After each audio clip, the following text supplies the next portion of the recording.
It's the Go Gopher Podcast with Mike Grimm, episode number 182.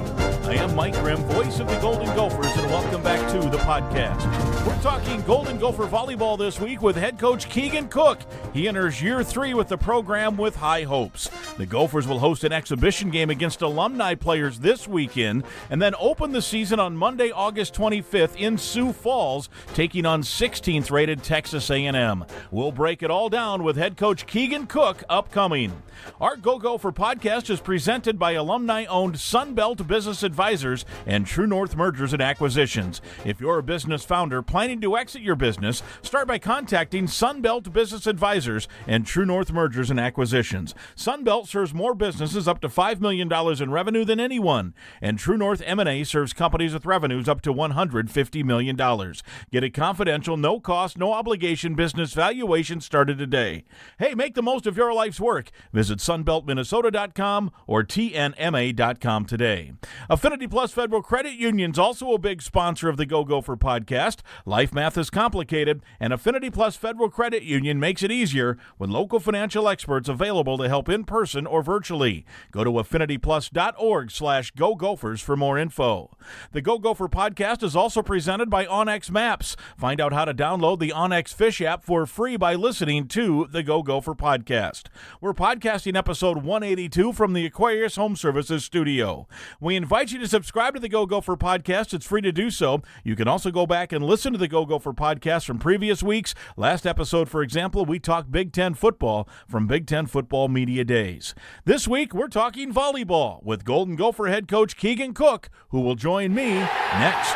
I'm Clay Geary, walk-on turned scholarship wide receiver for Gopher football. And I'm Ben Utek, U of M alumni, Super Bowl champion, and Tony Dungy Uncommon Award winner. We understand championship culture, which is why we're part of the True North family of companies. True North invests in only elite teams, like the champion team at Sunbelt Business Advisors, Minnesota's largest seller of companies. To learn more about True North and our diverse family of independently owned companies, visit TrueNorthEquityPartners.com. Keep the good times rolling without the regrets. Giggly THC beverages are your go-to for bold flavor and smooth vibes. Zero alcohol, no bad decisions. Just THC-infused cocktails, seltzers, and teas packed with natural ingredients and performance-boosting superfoods like ashwagandha and ginseng. Find Giggly at over 500 locations like Total Wine, MGM, and Cub Foods, or shop online at giggly.com. That's GIGLI.com. Ready to upgrade your drink game? Use the code Giggly North, as in Giggly Talk North. Giggly North, GIGLI North, for 50% off your first order. Giggly, sip smarter, feel better.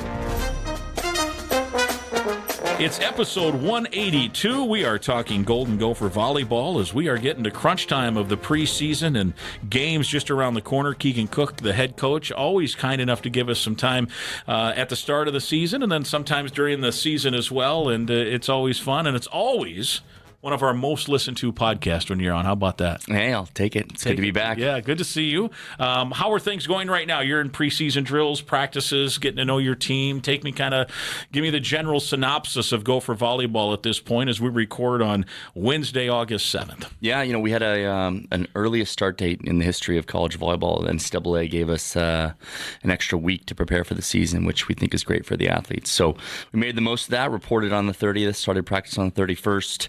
Spent the first 3 days just kind of focused on individual skills and physical testing, making sure the athletes are ready to go. Last 3 days was spent on kind of installing team systems and making sure that the athletes are on the same page. And so here we are on an off day, and tomorrow we'll start about a 6-day phase where it should start to get pretty competitive, When you have this preseason and you know kind of what the roster is going to look like, certainly you're trying to figure out the identity and what happens. Are you planning like this stretch of 4 or 5 weeks way back in like April, or how do you put the plan together? Or is it like yesterday you said, hey, next 6 days, here's what we got to do? Yeah. Plans are pretty fragile. I always tell people principles are better than plans when it comes to this business. But, we wanted to give the athletes a framework of what to expect, it's a big undertaking in August, and so we feel pretty organized here. And this next, we got 2-3 day blocks is kind of how we run it, and lots of team mixing, lots of competitions, and the physicality is starting to ramp up in the gym. And so, it's probably the 6 most important days, before the alumni scrimmage is what we're about to enter here starting tomorrow. So it's still relatively early in this preseason, but are you getting an idea of what the team identity might be and kind of how pieces might start fitting together and some of that? Yeah, you're getting some glimpses, some of which we saw in the spring. Right. We had 15 to 16 athletes in the spring. We added one more this summer in Kelly Kinney, the last freshman to join us. But it's obvious, that if last year's team was kind of a defensive stalwart, grind you out and drag you into a slugfest, this year's group is a little more offense focused, which was a focus of our spring, but also just representative of our improvement in some key areas, mostly in serve receive and yeah, you're going to see some new talents, 4 freshmen coming in, 2 transfers. But yeah, look to see a group that's a little more offensively minded, who has a little bit higher of a ceiling on the offensive end than in years past. Yeah, and from that standpoint, we'll get into some individuals a little later in the podcast, but generally as a team, I think you hit on a couple of things. What are areas now at this time of year that you maybe hang your hat on or want to implement as a priority? We talk about August volleyball is about getting the ball across the net one time and stopping the ball from coming across the net one time. We'll deal with the longer rallies in November, but serve, receive, and side out, those 3 spaces. And August volleyball, anything can happen in those first couple weekends. And the teams that play clean usually have some nice successes. Personnel, is that basically what will make this more offensive? Kind of take me through that, I don't want to say switch, but a little different style maybe, or a different look, as you just said. Yeah, I think it starts with improvement in serve receive. We just knew it had to happen. And part of that comes in development of some key players like Zainab Palabiak and Kate Thibault, Julia Hansen. Just their improvement in first touch kind of creates the ceiling of your offense. And then you start adding some key defensive specialists like freshman McKenna Garr and Kelly Kinney, and kind of where they're coming in with their ball control. And right away, you're pushing the ceiling of your offense up. I think that is something that has held us back for the last 2 seasons. We've improved. I think we hit 230 our first year, 250 last year, but you got to be in the high 200s if you're going to be pushing to be in the top of this conference. You have had a busy summer, right? You did some international travel. You had some players involved with a couple of different international teams. Let's start with your personal experience. You were part of the U19 USA team, Croatia, right? Is that where you went? Yeah. We started the training camp actually in the Netherlands, just outside Amsterdam, for 3 days of friendlies against that national team, and it was, and then we transitioned over to Serbia and then Croatia. So yeah, it was about 20 days in total that we were abroad, and easily the most challenging but also most fulfilling USA experience I've been a part of. I think it's my 7th team that I've had the privilege to coach, and this one included 2 Gophers in Kelly Kinney and Jordan Taylor, and certainly the level of competition was extremely high. And so to come away from that tournament with a silver medal was a big accomplishment for our group. And I think we've talked about this in previous podcasts, but not all coaches want to take that on, right? They want to spend their summer doing whatever. It might even be vacationing, who knows, on their own, but recruiting or handling their own stuff. But it's important to you, it seems like, that you want to be part of helping the general for the good of the game in volleyball, and if you can represent the country, you will. Yeah, it's there's an inconvenience to it, which my wife will tell you about. She bears a big burden while I'm gone, but once you start being part of things bigger than yourself, whether that's the volleyball community here in Minnesota or USA Volleyball, it's just such a rare thing to get to do, and extremely fulfilling. I love sharing that experience with young people, whether that's our foreign trip or with these USA teams. Traveling abroad with volleyball has been such a huge component of my life that to get to share it over and over again with young people never gets old. Had you been to all 3 of these countries, or were there some new areas now that you got to visit? I've been to all 3 of those countries, but not these parts of those countries. But it's always fun to share with the athletes the pace of life and to see them figure out what cafe life is like for European families, and just every little thing for them, getting through customs, and I like watching it through their lens and laughing a little bit as they have their kind of paradigm shifted and just how big the volleyball world actually is. Yeah, and you think about, for these young athletes, U19 and your Gophers, Jordan Taylor and Kelly Kinney, the idea that where volleyball now can take them, right? I mean, now they've gotten to see this part of the world, and who knows with the future. They've got bright futures, obviously. One, how did they play as part of this team? And two, how cool is it that volleyball gets to be the vehicle with which they get to have some of these experiences? Yeah, they played well, first of all. Both of them. Kelly certainly had more experience. This was Jordan's first experience. Jordan had a big role on the team by the end of the tournament, and Kelly has been kind of a Swiss Army knife for these USA teams for a number of years, and she always seems to come back with medals. So that was kind of how they experienced it. But yeah, once they have a vision for just how far they can go with volleyball, it's a huge deal for them, and they come back with a different level of work ethic because it's actually real. You can talk to a 16-year-old about playing professionally or being on the national team, but once you're actually playing against Team Italy or against Bulgaria or Poland, and they start to realize, oh, okay, this is real, and I can make this happen. It's just a different level of motivation. Then, if they have some success, how much does that help them at the college level? It should. Although I always joke with them that they're very different games, international volleyball and U.S. volleyball, but. Perspective always helps you, as an athlete. And, I think the U.S. athletes get a little bit exposed when they go overseas because of some of the rule changes that require you to be more well-rounded. And they start to care a little bit more about their non-primary skills, skills 3, 4, and 5 on their checklist start to become a little more important, and it's a little easier to coach them when they've gotten smacked around by a couple foreign teams. It's a nice thing that comes back with them. So I'm sure as part of these trips, you're in the gym a lot, you have practice, you have matches and all this stuff, but was there something that stood out to you about the trip outside of athletics, whether it was someplace you visited, food that you had? Yeah, I think just the talent level in the world. Just talking to our sports information director, EJ, about this morning, but just the volleyball world is coming together. And what you're going to see here in the next 3 to 5 years is similar to what we've seen in the NBA, which is there's a pathway now and there's a vision for volleyball players from all over the world to come to the United States and to come to the Big Ten. And the level of play is gonna raise significantly from that. You used to have to choose when you were a foreign student athlete. Am I going to be a professional player? Am I going to go get my collegiate degree? And I don't think they have to make that choice anymore. With new things with NIL and revenue sharing. I'm excited. We've got one player in Zeynep Palabiak, obviously, who's with us now. But, don't be surprised if in the coming years you see some athletes from all over the world coming to Minneapolis, because it's a great city to welcome players from all over the world. Yeah. Can your experience as Team USA coach, where you're getting exposed to some of these international players, change your recruiting strategy too a little bit? Yeah, it certainly widens your view of what talent is, and I think even for some of our athletes, we tell them, hey, that girl's actually 14. They're shocked to know that, there's players in some small countries that have some big ability level. And, you're going to see it here. You're going to see it this year in the Big Ten, and you're going to see it probably in the next 3 years. Just the level of play is going to go up. You're going to see some new names and some new countries joining these Big Ten teams, and they should. This conference should have talent from all over the world. Our matches are broadcast overseas. They're being exposed to it. Every successful foreign student athlete who comes here is going to inspire the next one to come. And so, it's transformed the NBA. I think it's going to transform college volleyball. Yeah, sure. And it can have, as you mentioned, Minneapolis, from an international perspective, might be, I'm not saying nothing's easy, right? But you've got something here to say, an international student, there's a lot to see and do here, right? Yeah, vibrant community, one of the best airports in the world, flies direct all over the world. A history of foreign student athletes coming here and doing extremely well. Again, it's good for our American athletes. We're always going to have a wonderful community of Minnesota athletes, but to create relationships with athletes from all over the world, it's a pretty special deal. All right, I'm going to put you on the hot seat here. In, let's say, 3 years, percent of Gophers that might be international students? Oh, that's a good question.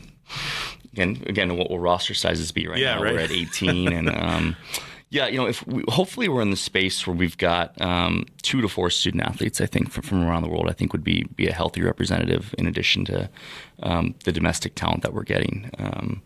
It's nothing better, man, than bringing together people from all over the place and watching them share their worldview or visit each other's hometowns. I think, Zeynep was overseas with Kelly Kinney and Mel Schaffmaster in Greece this summer. And then those kinds of stories, those kinds of moments to me are just, man, how cool that Minnesota was the place where, brought these people together. Yeah. And you're right. You think about other sports, basketball, the NBA's been transformed. But, when I go around and do basketball games, every team, it seems, has somebody, a European player, and even Asia now, right? Some. And the Gopher track and field team, the men particularly this year, they finished 7th in the country. I mean, it's like a melting pot of the world on that roster. It's crazy. And at the college age, what a great experience for some kid from small town Minnesota to be exposed to some kid from Nigeria or the Bahamas or what have you. And volleyball can kind of follow suit with that, it seems. Yeah, we've been held back for a little while, but I think, again, if I'm pretty confident, feeling kind of the larger view of the sport, that starting this year, you're going to start to, again, just see new talent joining us. Speaking of international play, so you were busy this summer. Stella Swenson was also busy. She was on the U21 team. Yep. And, she wasn't a secret. We knew she was on the team last year, but she didn't play, as obviously Melanie Schaffmaster was ahead of her. We knew she was good, but it seems like this summer validated some of that belief that she played pretty well. Yeah, big moment for her. She was one of 5 Gophers, either currently on the team or who were verbally committed, who were part of a USA national age-appropriate team this summer, which was one of our big goals when we got here with our recruiting. And but it was a big moment for Stella. Stella played up a few age groups. She was part of a really deep setter class, and it's a hard position to get into those USA gyms. And so I was glad she got her moment this summer. Wasn't shocked that she grabbed hold of it and competed well for that team. And it's been important to her for a long time. And so to see her finally have her moment was certainly rewarding. Yeah, how much will she be counted on now? I mean, she's kind of stepping into some big shoes, right? Yeah, part of a 3-setter unit here, but certainly we saw a glimpse of it in the spring, that she's ready to jump in and assume a big role on this team. And she's as prepared as any redshirt freshman could be, right? I'm as comfortable as I've ever been with a young setter running a program as I am with Stella. Let me read a quick commercial here. We'll keep talking Gopher volleyball. We want to thank Affinity Plus. They are your local credit union, proudly serving Minnesota since 1930. If you're a current Gopher student or a proud Gopher alum, that makes you eligible to join this financial that wants to build a meaningful banking relationship and put you first. You can meet with a local employee at any of their branches statewide, including one here near campus on University in Minneapolis. To learn more and find other ways to connect, they've got a great webpage, affinityplus.org/Go Gophers. That's affinityplus.org/Go Gophers. They have an award-winning mobile app as well. Check that out. It's Affinity Plus, Federal Credit Union, federally insured by NCUA, people-centered banking, perfect for Gophers. We've been talking a little about the international play, and you mentioned Zainab is from Turkey. How big of a jump can she make from last year to this year, and how important will that be to this team's success, do you think, here in 2025? Yeah, year 3 is a big moment, right? Something happens a lot of times between sophomore and junior year for athletes. Things stabilize. You see a jump in their level of play. And this spring, we saw Zainab make one of those jumps in terms of her serve receive. And we need it for sure. Again, she's part of a deeper unit of defensive specialists that we've had since being here. I think you would expect all 3 to contribute in pretty large roles. But yeah, her development's been big, and her comfort level, I just think back to her, when she got here, had to sit out 8 matches, for exploring professional opportunities. And here we are 2 years later, and we've got professional players who are immediately eligible. And I say, what happened here? How did this happen? But and then playing in her first match in the PAV, which was, I think, eye-opener for her. And it took her a little while to get comfortable. Last year took a big step forward. But now I think you're seeing a player who understands what she's a part of and understands her role within it, and I expect her to perform pretty well. Yeah, and she was good, right? I mean, I'm not trying to suggest it, but to do special things as a team, everybody, right, has to just do a little more. Yeah, good to great. You're going to hear that a lot. We've been good, but we gotta have some of those indications that we're going to be great. We need some jumps, like we've seen from Julia Hansen and some other athletes to go from good to great. And I think Zainab's done the work, in the last 8 months to that it should be immediately noticeable. You guys spent some time Chicago, right? Is where Big Ten Media Days was a week or 2 ago. You have 2 on the preseason All Big Ten list, Julia Hansen and McKenna Wooker. Let's talk about McKenna first. She was injured some of last year. How is she feeling, and how is her game looking? And a healthy McKenna means what to the 2025 Gophers? Yeah, you've heard me say a healthy McKenna is a dangerous McKenna, and she came back. She's had her first 6 practices in 6 months. And what's been impressive to see is just her physicality is right up there with as high as it's ever been. And her level of play has been extremely high in these first 6 practices. Now we have to get feedback from that and make sure that we're sustaining her health and she feels good. But, I've said this before, McKenna's a kid who can step away from the game and somehow get better while she's away. She spends a lot of time, even when she's not playing, she's doing private lessons and she's running camps and clinics. She's always around the game, and she seems to improve in times when you think players are just hanging out. So it's been fun to watch her in these first 6 practices and just see a really mature player who's letting the game come to her and not necessarily forcing it. And I think there's perspective that comes from being away. But for having not practiced in 6 months and been doing a lot of lonely physical therapy work on her own, away from her teammates, been blown away by what we've seen here early on. Now, the Big Ten's obviously an elite conference. Had the 2 national champion participant in the game last year. But would it be safe for me to say that if she's healthy and playing at her peak, she can be one of the top handful of players in this conference? Yeah, it's always been there. That potential's always been there, and there's been moments where we've seen it. Sustaining it night after night is both a physical and a mental challenge, right? And when it clicks for athletes is different at different times. And some athletes it clicks early and then they lose it late, and some athletes it takes a couple years to get together. So. I'm just very, very proud of her, that she's able to, just be doing what she's doing today and play the game with her teammates and have some joy. People step away from us for a year and come back and they don't realize what's been going on for 6 months, but she's been in that training room. She's been off site. She's been in doctors' offices. She's just been doing everything she possibly can to be back for us. And certainly we see that. You mentioned the jump that players make. Julia Hansen last year. Did you foresee that kind of jump coming from her? And how good was she last year and what can she offer for this year? There were some signs. She's told the story. I've told the story. We remember it pretty accurately from that spring of 24, where I just said, "Hey, most players, miss their moment, and this is your moment if you want it. And I can't protect you in the fall. Once you're out there in the Big Ten, it's just going to be you and your opponents." And to her credit, she made a big mental shift in just how she approached practice and how hard she was going. And once she got her opportunity, she grabbed it, never let go of it. And so, I forget when it was in the fall, 6 or 7 matches in, when she's had her, consecutive match with 20 kills, where it's like, wow, we're watching someone change her life right now. Yeah. And every time it happens, you're like, wow, this is incredible. This is not a fluke. This is a new person, and probably the most rewarding experience of being a coach at this level is watching those transformations.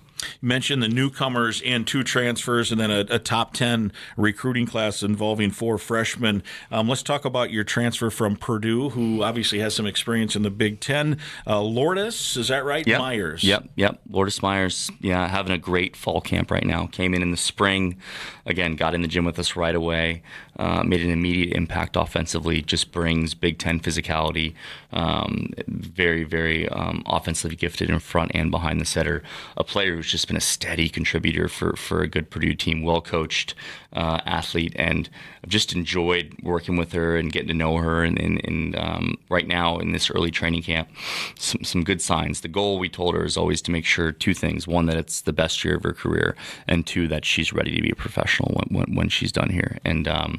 And early indications are that we have a chance to meet both those goals. The 4-person freshman class, we've talked about a couple of them through international play. Take me through that foursome and what kind of impact they can have on Gopher volleyball. Yeah, it's been a long wait. It was the first 6 months on the job trying to get a recruiting class together that can compete in the Big Ten. It was, I think at one point, our previous associate coach, Chris, and I tallied up my flights. I think I took 86 flights in the first 6 months, trying to bring this class together, right? Jordan's from Houston and Kelly's from Florida, and McKenna and Carly, thankfully, are local, so those weren't as many flights. But it was a car ride there, right? Yeah, it was big needs to fill right away, and it came together, and we got to have 3 of them with us this spring. Of course, I've gotten the chance to coach Kelly the last 2 summers with Team USA, which was good. But you never know, right? That recruiting class, you recruit them, they commit, and 2 years later they show up to campus, and you ask yourself, do these kids belong? Can they contribute?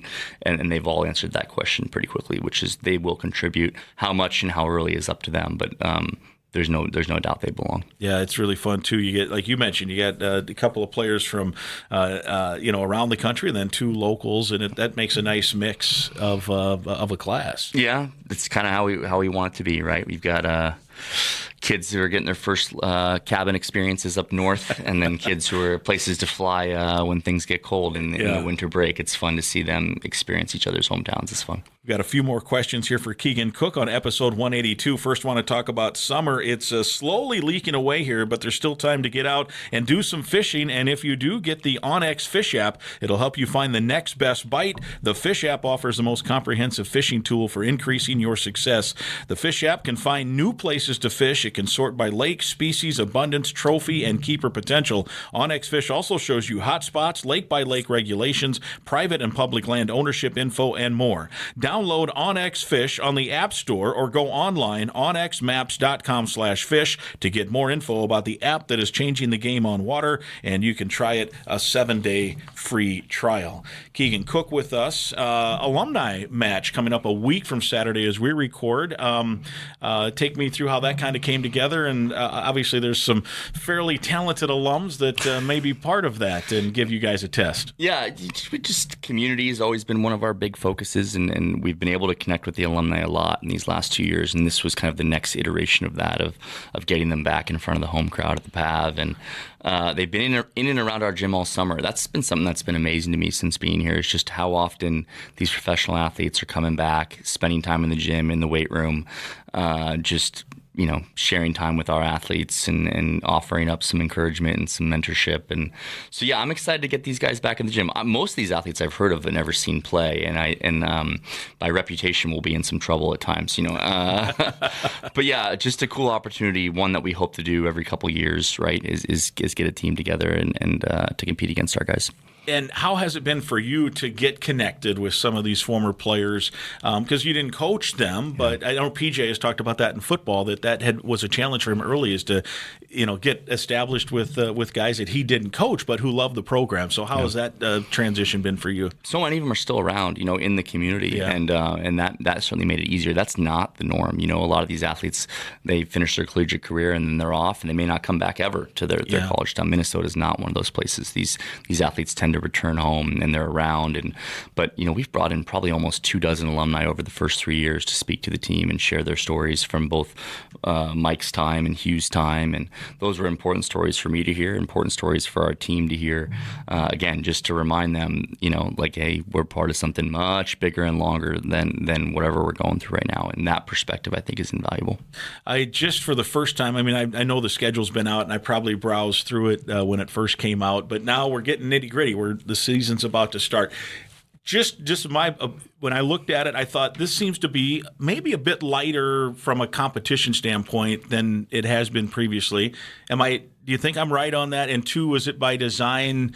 I don't want to say nothing's easy, right? There's good teams on this schedule, clearly. But, in previous years, there's some years it's Texas and Oregon and Stanford and, all this stuff. So take me through the scheduling. Yeah, scheduling, what a beast it is, right? Besides recruiting. But especially when you're in the Big Ten. You're already going to get a heck of a test. Yeah, and in the new Big Ten, right, it's an even bigger test than it used to be. And again, we learned a lot from last year's Big Ten schedule and non-conference. It starts off with a familiar theme, which is you got to play someone great early, right? And we think Texas A&M is one of those teams, a team that'll start, I think, essentially all seniors who had a nice run in the tournament late, who's got some positionally excellent athletes. And so we view them as a top 5, top 10 team that right away we want to see what that looks like, similar to what we had with Texas and Stanford last year. And so that kind of was one of our main priorities. And that's a cool spot up at the Pentagon in Sioux Falls too, right? It's a part of the upper Midwest. Another one of our goals, we spent a lot of time in that state to the east last year, kind of by design. And this year we wanted to go both in the spring and the fall the other direction to the upper Midwest and make sure that we have a footprint there. There's a lot of Gophers out there. So nice to go to that community, and I know they'll be tremendous hosts, and it should be a nice environment for athletes to start the season in. But after that, the principle became, let's play winning programs. Let's play programs that win. Let's play a couple giant killers. We're playing a Marquette team that is traditionally at the top of the Big East. You're playing a Dayton team that wins their conference every year. You're playing a Loyola Chicago team that upset BYU in the first round. Cal Poly, who, again, people don't know, but me being from the West Coast knows that they're going to be at the top of the Big West. And so these are teams that are going to win 20 games or more and who have an expectation to win and who are going to play you hard. And I think that's tremendously valuable to our team. So, yeah, I think to a casual fan, you won't see your normal Power 4 names, but to a diehard volleyball fan, It's you know gonna be what we're walking into. Yeah, you're going to walk into Loyola Chicago's gym, and then after that, you're going to go walk into Marquette's gym. And if you think those are easy matches, you just aren't paying attention, at least watching as much film as we are. But I wanted our team to see what, playing passionate winning programs is like, and to get everyone's best. And, everyone's got our match circled. Are you a country music fan? On a boat in the summer is about the only time that you're going to catch me. I just saw Nashville was on the schedule, so I wondered if that was intentional on your part to get to play Vanderbilt down there. Yeah, that came from alumni Meredith Nelson, brother Anders, right? Just two people that I've gotten to know. Meredith since coming here. I've known Anders for a long time, and I thought, man, we get to be part of something special. A program starting off with connections to our program. We got to go play. We got to go be there and be in that space. And I'm looking forward. Hopefully, Meredith will be there in the crowd. Hopefully, with a split jersey at worst. But again, we build the schedule for the athletes. And to give them kind of some unforgettable memories, and I think we've done that. We're in this weird space of athletics now where there's never been more money coming in, but budgets have probably not been tighter for a while, just because you have revenue sharing, so that takes some money off the top and different things. Yeah. Has part of the scheduling gone into? I think there had been a thought that I see St. Thomas is on the schedule, some Dakota teams, Marquette, some regional where maybe there's less travel. Was that part of this too, or no? Travel is a component. I don't think that, we've spent more money than ever on game guarantees, on getting matches with these teams, because they are desirable teams to play from an RPI perspective and from a geographic perspective. So, but certainly travel's on our mind. The LA trip last year was an eye-opener. We'll play another back-to-back with Oregon and Washington, across the country on back-to-back nights, as we realized how difficult that was last year. So, a couple chances to stay a couple time zones closer, I think, made sense.